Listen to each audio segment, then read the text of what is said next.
आणि आता पाहणार आहोत आणखी एक महत्त्वाची बातमी। मुंबईमधले 6 पैकी 4 लोकसभा मतदारसंघ भाजप लढवणार असल्याची माहिती एबीपी माझाला सूत्रांनी दिली आहे। शिंदेंच्या शिवसेनेसाठी भाजप 2 जागा सोडणार असल्याची माहिती मिळते आहे। उत्तर मुंबई, उत्तर पूर्व मुंबई, उत्तर मध्य मुंबई आणि दक्षिण मुंबईची जागा लढवण्याची तयारी भाजपने केली आहे, तर शिंदेंच्या शिवसेनेला उत्तर पश्चिम मुंबई आणि दक्षिण मध्य मुंबईची जागा मिळण्याची शक्यता आहे। मिलिंद देवरांच्या शिवसेना प्रवेशानंतर दक्षिण मुंबईची जागा कोण लढवणार याबाबत वेगवेगळ्या चर्चा होत्या, पण ही जागा भाजपच लढणार आहे आणि या जागेवरून राहुल नार्वेकर यांच्या नावाची जोरदार चर्चा सुरू आहे। तर भाजपकडे नेमके कुठले मतदारसंघ असतील नजर टाकूयात। उत्तर मुंबई, उत्तर पूर्व मुंबई,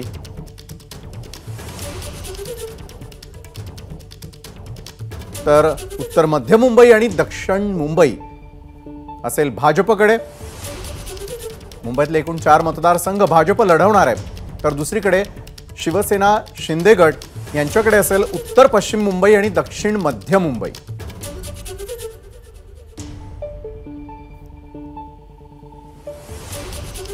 शेवटी तो निर्णय निवडणुके जवळपास होईल, कोण कुठे लढवणार, कोण कुठे नाही लढवणार।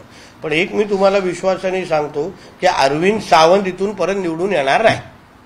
म्हणजे त्यांनी भाजपने लढवायची का शिवसेनेने लढवायची का ते येणाऱ्या दिवसामध्ये तुम्हाला दिसेलच। मिलिंद देवराजी हे काय अटी शर्तीने ठेवणाऱ्यापैकी तो माणूस नाही, तो फार विद्वान माणूस आहे, माझा मित्र आहे। त्यांनी चांगल्या पदावर राहून मुंबईच्या आणि महाराष्ट्राच्या विकासासाठी फार मोठा हातभार लावलेला आहे, म्हणून ते या छोट्या मोठ्या विषयावर पडणार नाहीत। पण हे विश्वासाने सांगतो की अरविंद सावंत परत इथे खासदार होत नाही। एबीपी माझा, उघडा डोळे बघा नीट।